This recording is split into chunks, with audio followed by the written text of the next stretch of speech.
Honorable members, on the order paper, we proceed to item 9 on the order paper.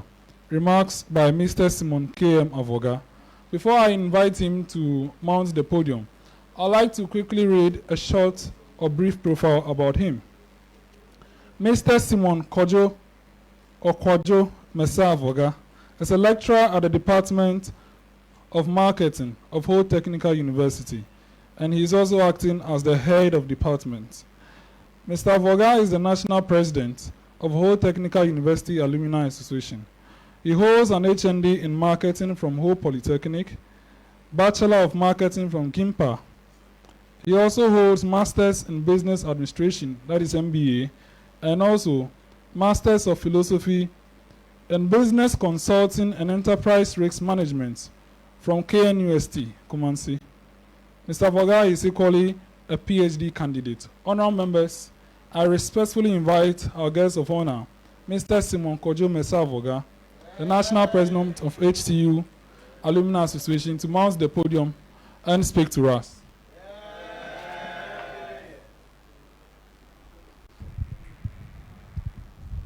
Thank you, Honorable Speaker and your deputies.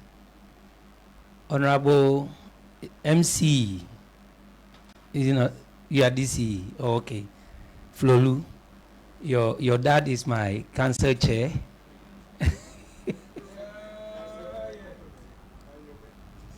Okay. Thank you. The dad is the council chair of Ho Technical University Governing Council, of which I'm a member. Honorable, all due respect,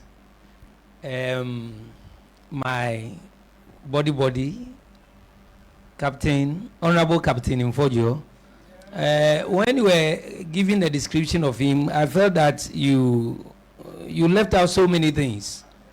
Yes, you just recognize him as the former MP for Ho. This man has done so much. The name Captain should even tell you that he is an ex-soldier and at that level of a captain. And if you want to know much, go back to Acts and sit at his feet to tell you about how Ghana's revolution came about. He was in the thick of affairs, so don't take him for a joke. He was one time the DCE of Ho Municipal Assembly, and during his time, what I'm coming to talk about is what he implemented. He ensured that there was discipline in this district. People did not like it at the time. But when he was no more, now people were saying, we want Captain Kwodjo back. And some of us think that some of these people should be kept in that position to change the situation in certain communities before they are allowed to go. If you mention the Rwandan president who instilled discipline in Rwanda, and Rwanda is now one of the fastest growing countries in the world and one of the neatest countries in Africa, then such people should be given that honor before he going in for the member of parliament for Ho Central. So he's gone through. He's somebody with so much experience. Honorable, due respect to you. Wonderful. We thank you so much. All right, and then Mr. Gumenu, very brilliant presentation. I want to dwell a bit on norms, social norms among the youth. How the norms among the youth, when we concentrate on them, we can become leaders. I want to say this and record. And Prof, due respect, sir. You can do all that you want to do. You can form all the organization that you want to form. You can shout at the top of your voice. If you don't have norms and value, this youth parliament is just one of those things that you do. It's ceremonial. And that is what we don't like as normal human beings. An ideal human being does not like norms and values, because they confine you to certain space that you cannot have your freedom and your right. When the discussion started, before we started the session, people were talking about parent beating and all of those things. And I was saying that why should another parent go and beat another person's child if that parent disciplines the child? I was growing, my grandfather disciplines us, and you not go out to do anything for another parent to beat you. So you cannot leave your home and go and do something bad. Before you reach home, your grandfather has heard about it. And those days, it was our grandparents who were training us. Yesterday, we were having a debate, and I asked my students, have you stayed with your grandfather before?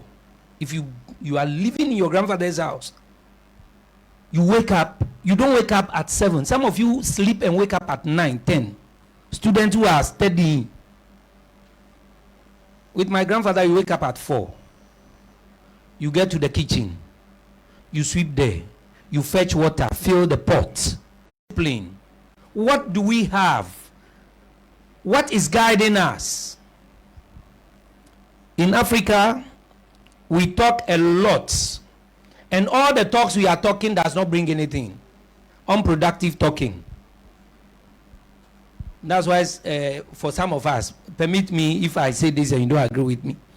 Some of us think that, yes, people like Lumumba and the rest, they talk.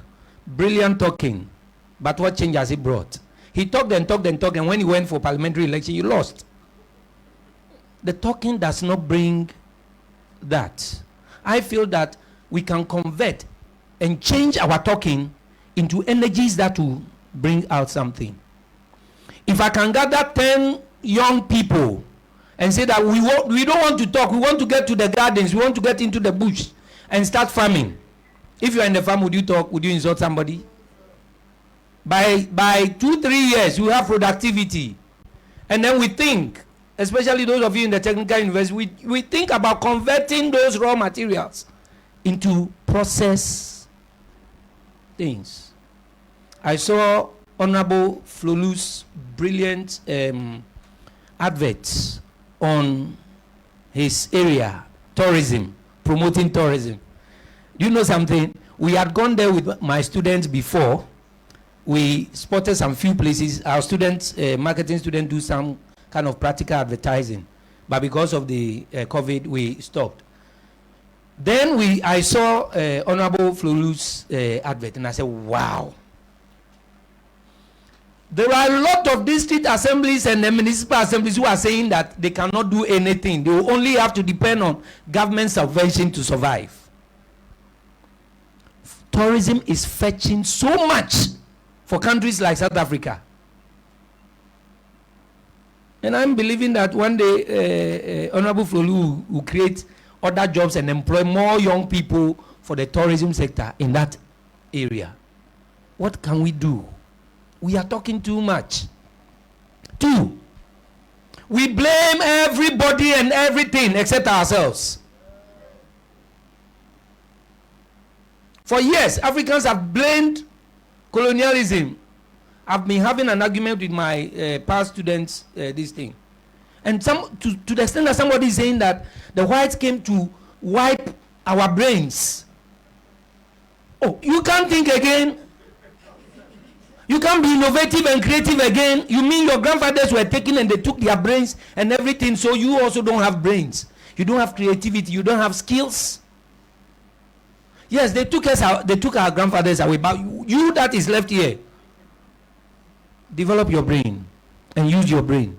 What they took our grandfathers to go and do there, we can also do it here.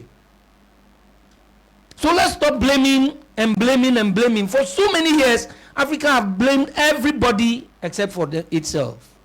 We need to take the step and move away from blame to developing. And the situation is that we see ourselves failing from one failure to the next failure. Consistently, we are failing. So if you are youth parliament, you are talking about moving away from that place and evolving new leaders. We want to see leaders who will recognize that we have failed, and therefore we must work towards becoming successful. If you go back to follow the same thing that your forebears were having, then you continue in the failure, and you hand over to another generation to continue in the failure, and will continue to be so. And if you continue to be in failure, those people we are calling the whites and the dominating us will continue to dominate us.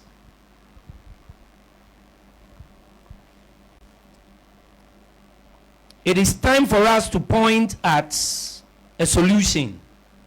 We must work towards solving problems than complaining about problems. And we must always propose solutions that are tested. If not so, you start and you fail because it is not tested. You have not used all the factors and the conditions to test the solutions. So it will fail on the way somewhere. So we must test our proposed solutions. The fifth point I want to raise here is that the problem of Africa is because we have an unstructured way of life. Our big men here will tell you, you go to England, you are waiting for a bus. The bus will arrive at 10. If you reach there at 1 minute after 10, the bus is gone. We organize programs. We are starting. They didn't say you must arrive at 4. They say arrive. The program starts at 4. Now we start coming in at 4:30. The 30 minutes is productive.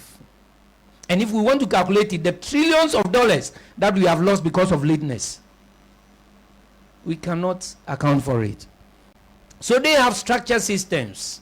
They have orders. They have things that you must follow so that you don't become wasteful. For instance, a young person, you drink a bottle of water and then throw it anywhere. Over there, if you drop it, Singapore, if you spit, you'll be charged. If you chew gum and then you put gum under, you'll be charged. But that is what we like doing. And it has become part and parcel of us. For you, the youth parliament, impact parliament, I want to urge you to look at some of these things if we really want to develop leaders that will bring solutions to Africans' problem. Also, another problem we have is that we are too familiar with ourselves and very sympathetic with ourselves. Sometimes when I'm driving, you get to a junction where a vehicle is coming from another direction which has the right of way. And because the person knows me, he will stop there, telling me to come and pass. He's doing me good. However, where you've parked is a dangerous thing. If another car misses his brakes, he will kill all of us. It is your right of way. Go and let another person pass. But we are just too sympathetic. We want to show favor to the people we know.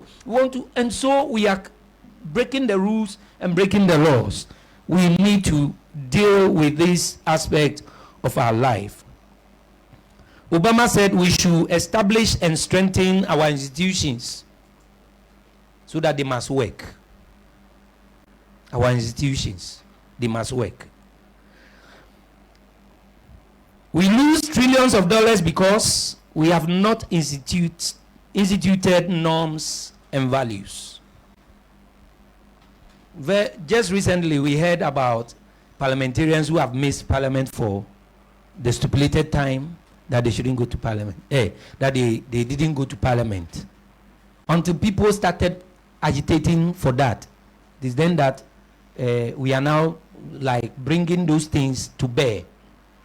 And we will all hear it. It will not wash because we don't have norms and values. in certain jurisdiction, when you yourself know that in 15 days you have not gone to parliament, what would you do? You know that the system will just throw you out. But here, we take everything for granted. So it makes us lose billions or trillions of dollars that will help us develop our country as a nation. Then the last thing I want to emphasize on is that the youth, what we call social norms and social values, you say they are ancient and they are outmoded. Norms and values never get outmoded. They are the core lifeline of discipline. They are the things that makes us to be conscious of whatever we are doing. They are the things that guides us to be productive. They are the things that makes us efficient and effective. Those countries that we always yearn to go to is simply because of efficiency and effectiveness. And what makes them do so? Because they have norms and their values. You think the whites are just there like that? I one day asked a question because I saw white ladies wearing pants and then roaming about. And I asked, what is this? And they said, over there, that is how they have grown. That is their norm. You can see the person. Even if you do shh, it's an abuse. The person can take you to court that you have emotionally abused the person. And so, that is their norm. So what is our norm? What is our values? What do we respect? But the youth will say that, oh, it is ancient. It is archaic. It is, we are talking about modern day things and then you are, no. Do we understand what is in there? Some of us go to church. The church thing, the whole thing about church is about norms and values. This issue of righteousness is about norms and values. Do the right things and get the right things done. Thank you. Thank you very much, Mr. Simon Avorgah, for your commemorative remark on our anniversary. Honorable members,